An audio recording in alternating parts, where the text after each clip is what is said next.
ফলে এই যারা একসময় বিচারালয়কে দুর্বল করেছে আজকে বিচারালয় ধরে তাদের সার্ভাইভ করতে হচ্ছে, এবং তাও বলে দিয়েছেন তিনি বিদেশে যেতে পারবেন না, ফলে দেশেই থাকতে হবে।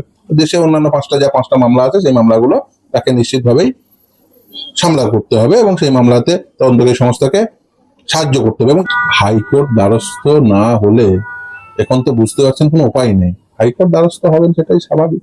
এখন বিরোধী রাজনীতি কেমন হয় তার বিভিন্ন শেডস এখন উনি দেখতে পাবেন। বিরোধী রাজনীতির শেডস গুলো না দেখতে পেলে তো এতদিন তিনি বুঝতে পারেননি বিরোধী রাজনীতির কি উষ্ণতা। এই দলটি 4 তারিখে বিকাল 4টের সময় উঠে যাবে, এখনো পর্যন্ত টিকে আছে, আর 2 দিন পরে শিওর উঠে যাবে। যে মামলাটি রুজু হয়েছিল সেই মামলায় মানে উইদাউট নোটিশ অ্যারেস্টের সুযোগ ছিল না, ফলে নোটিশ দিয়ে তাকে যদি আইও নোটিশ দেবেন, 48 আওয়ার্স আগে নোটিশ দেবেন, তারপরে নোটিশের পরে তিনি আসবেন, আইও স্যাটিসফাইড হলে কোনো অবস্থা নেওয়া হবে না, বা আইও যেটা ভালো মনে করবেন সেটা নেবেন। এখনো পর্যন্ত অন্য যে মামলাগুলো আছে, তদন্তকারী সংস্থা যে মামলাগুলো করছে, ইডি সিবিআই যেগুলো আগে থেকে চলছে, সেইগুলোতে ব্যবস্থা নিতে হবে।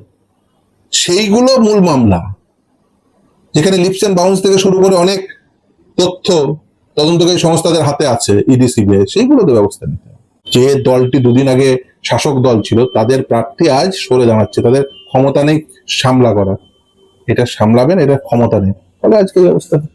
একেবারে অভিষেক বন্দ্যোপাধ্যায়ের দল, অভিষেক বন্দ্যোপাধ্যায়, মমতা বন্দ্যোপাধ্যায় বিচার ব্যবস্থাকে নিয়ে এত কটূক্তি করেছিল, হাইকোর্টে যারা বিচারপতি তাদের নিয়ে এতটা অসভ্যতম করেছিল, সেই অভিষেক বন্দ্যোপাধ্যায় বারংবার হাইকোর্ট দ্বারস্থ হচ্ছেন, রক্ষা কবচ চাইছেন কেন? এক সময় তো এই তৃণমূল কংগ্রেসই বিচারপতিদের বাড়িতে পোস্টারিং করত, এই বিচারালয়ের সামনে বসে পড়তো, আইনজীবীদের আক্রমণ করত, আমার চেম্বার আক্রমণ হয়েছে আপনারা দেখেছেন। ফলে এই যারা একসময় বিচারালয়কে দুর্বল করেছে আজকে বিচারালয় ধরে তাদের সার্ভাইভ করতে হচ্ছে। যদিও আজকের যে প্রোটেকশন, সেই প্রোটেকশনটা অন্য কোনো মামলায় না, একটি নির্দিষ্ট মামলা, এবং তাও বলে দিয়েছেন তিনি বিদেশে যেতে পারবেন না, ফলে দেশেই থাকতে হবে। দেশে অন্যান্য পাঁচটা মামলা আছে, সেই মামলাগুলো তাকে নিশ্চিতভাবেই সামলা করতে হবে এবং সেই মামলাতে তদন্তকারী সংস্থাকে সাহায্য করতে হবে। এবং যে মামলাটি ছিল সেই মামলাটি একেবারে পরিষ্কার, যে নোটিশ ছাড়া 48 আওয়ার্সের নোটিশ ছাড়া কখনোই তাকে ওই আগে 48 আওয়ার্স আগে তাকে একটা নোটিশ দেবে, তারপরে সেই নোটিশে তিনি রেসপন্ড করবেন, যদি রেসপন্ড করেন তাহলে, এবং যদি যিনি আইও তিনি যদি স্যাটিসফাইড হন তাহলে তাকে অ্যারেস্টের প্রশ্নই আসে না।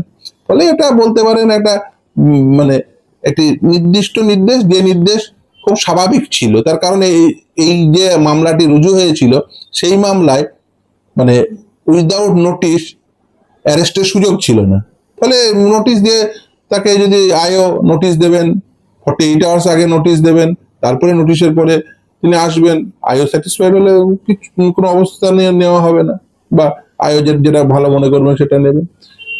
এখনো পর্যন্ত অন্য যে মামলাগুলো আছে, তদন্তকারী সংস্থা যে মামলাগুলো করছে, ইডি সিবিআই যেগুলো আগে থেকে চলছে, সেইগুলোতে ব্যবস্থা নিতে হবে। সেইগুলো মূল মামলা, যেখানে লিপস এন্ড বাউন্স থেকে শুরু করে অনেক তথ্য তদন্তকারী সংস্থাদের হাতে আছে, ইডি সিবিআই, সেইগুলোতে ব্যবস্থা নিতে হবে। বলছি, এত তড়িঘড়ি এত তৎপরতা কিসের অভিষেক বন্দ্যোপাধ্যায়ের? বারংবার এর আগে আমরা দেখতে পেলাম হাইকোর্ট দ্বারস্থ হলো, আজকেও রক্ষা কবচের জন্য হাইকোর্ট দ্বারস্থ, কথায় কথায় হাইকোর্টটা বেশি করে ফেলছে। হাইকোর্ট দ্বারস্থ না হলে এখন তো বুঝতে পারছেন কোনো উপায় নেই, হাইকোর্ট দ্বারস্থ হবেন সেটাই স্বাভাবিক। এখন বিরোধী রাজনীতি কেমন হয় তার বিভিন্ন শেডস এখন উনি দেখতে পাবেন। বিরোধী রাজনীতির শেডস গুলো না দেখতে পেলে তো এতদিন তিনি বুঝতে পারেননি বিরোধী রাজনীতির কি উষ্ণতা। এতদিন শাসকের দলে ছিলেন, পুলিশ দিয়ে রাজনীতি করেছেন, এসছেন যখন ক্ষমতায় থেকে রাজনীতি করেছেন, এখনো পর্যন্ত বিরোধী অবস্থায় একটা মিছিলও হাঁটেননি। তৃণমূল কংগ্রেসের আপনি 80 জন এমএলএ কাউকে রাস্তায় দেখতে পাচ্ছেন? আজকে এই মামলা চলাকালীন তার আইনজীবী বলছিলেন যে নাকি অনেক তৃণমূল কংগ্রেসের নেতা নেত্রীদের বাড়িতে আক্রমণ হয়েছে, তৃণমূল কংগ্রেসের অনেক নেতা নেত্রী নাকি মারা গেছেন। তা কজনের কাছে এই জেতা এমএলএরা গেছিল? এই 80 জন জেতা এমএলএ কজনের কাছে গেছিল? কতজন এমপি গিয়ে পৌঁছেছিল? এখনো পর্যন্ত তো পৌঁছননি। কেন পৌঁছননি? কিসের জন্য পৌঁছননি? কি কারণে পৌঁছননি? এই জবাব তো দিতেই হবে। বলছি সেই জায়গায় দাঁড়িয়ে অভিষেক বন্দ্যোপাধ্যায়ের বাড়িতে বারংবার যে নোটিশ, লিপস এন্ড বাউন্সের কাছে নোটিশ যাচ্ছে, অভিষেক বন্দ্যোপাধ্যায়ের মানে কেএমসির তরফ থেকে যাচ্ছে, পুরসভার তরফ থেকে যাচ্ছে, 7 দিন যে সময় দেওয়া হয়েছে, না হলে তার বাড়িতেও কিন্তু চলবে। বাবু অবশ্যই যেটাতে গেছেন, হুম, যা নোটিশ আছে হুম, সেই নোটিশে রেসপন্ড করবেন। যদি প্ল্যান স্যাংশন থাকে, স্যাংশন প্ল্যান দেখাবেন, তাহলে কিছুই হবে না। আর যদি স্যাংশন প্ল্যান না থাকে, যেভাবে প্ল্যান স্যাংশন ছিল সেইভাবে কাজ যদি না হয়, তাহলে স্বাভাবিকভাবে ব্যবস্থা গ্রহণ হবে। সেই জায়গায় দাঁড়িয়ে অভিষেক বন্দ্যোপাধ্যায়ের কি গ্রেফতারি হওয়ার সম্ভাবনা রয়েছে? বা এই যে স্বপ্নের শান্তি নিকেতন, সেখানে আবার সায়নী ঘোষের নামও নাকি বিভিন্ন জায়গায় জড়িয়ে যাচ্ছে। যাই হোক, সে বিভিন্ন জনের নাম জড়াতে পারে, সেটা নিয়ে প্রশ্ন নেই। প্রশ্ন হচ্ছে যে কাজ বৈধ হয়েছে নাকি অবৈধ হয়েছে। দেখুন, তৃণমূল কংগ্রেসের আমলে কি কি হয়েছে ভাবুন তো। তৃণমূল কংগ্রেস দ্বারা অত্যাচারিত হয়নি এরকম মানুষ পাবেন? নিম্নবিত্ত, মধ্যবিত্ত, উচ্চবিত্ত সকলে অত্যাচারিত হয়েছে। তৃণমূল কংগ্রেসের দ্বারা অত্যাচারিত হননি এরকম মানুষ নেই। তৃণমূল কংগ্রেসের দ্বারা অপমানিত হননি এরকম মানুষ নেই। ফলে তৃণমূল কংগ্রেসের আজকে এই হাল হয়েছে কারণ তারা মানুষকে মানুষ বলে মনে করেননি। শাসক অবস্থায় তারা যা ইচ্ছা তাই করেছে। যারা ওরা ভেবেছিলেন আজ জীবন ওরা শাসক অবস্থায় থাকবে, আজ মানুষ প্রত্যাহার করেছে।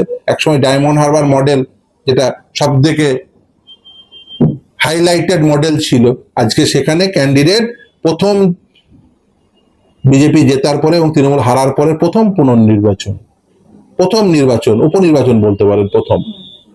সেই প্রথম উপনির্বাচনে ক্যান্ডিডেট নিজের প্রার্থীপদ যদি মৌখিকভাবে বলছেন আমি ভোটে লড়বো না, আমি ভোট থেকে সরে দাঁড়াচ্ছি।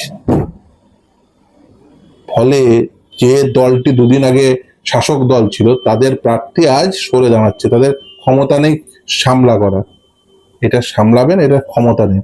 ফলে আজকে এই অবস্থা। তৃণমূল দলটা কি ধোপে টিকবে? কারণ আমার ধারণা কিছুদিনের মধ্যে, আমি প্রথমেই বলেছিলাম যে এই দলটি 4 তারিখে বিকাল 4টের সময় উঠে যাবে।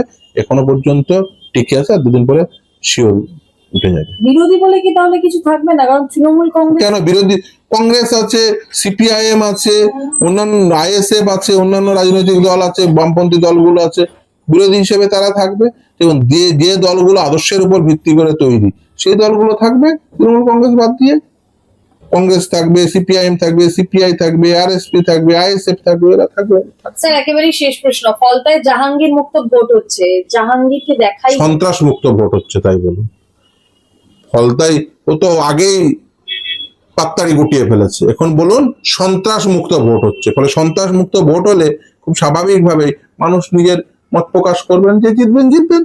এটাই তো গণতান্ত্রিক পরিবেশ। এই গণতান্ত্রিক পরিবেশটাই তো রাখেননি। লুটের ভোট চালিয়েছেন 18 পঞ্চায়েত, 21 বিধানসভা, 23 পঞ্চায়েত, একটার পর একটা লুটের ভোট চালিয়েছেন। আর আজকে মানুষ আপনাদের একেবারে ছুড়ে ফেলেছে, বুঝতে পারছেন। আপনি দেখেছেন যে ওই যে বিধানসভার অভ্যন্তরে ধর্ণা দিচ্ছিল তৃণমূলের বিধায়করা, কজন ছিল? 80 জন জেতা বিধায়ক, 30 জন হাতে গুনে হবে না। বাকি দুটা কোথায়?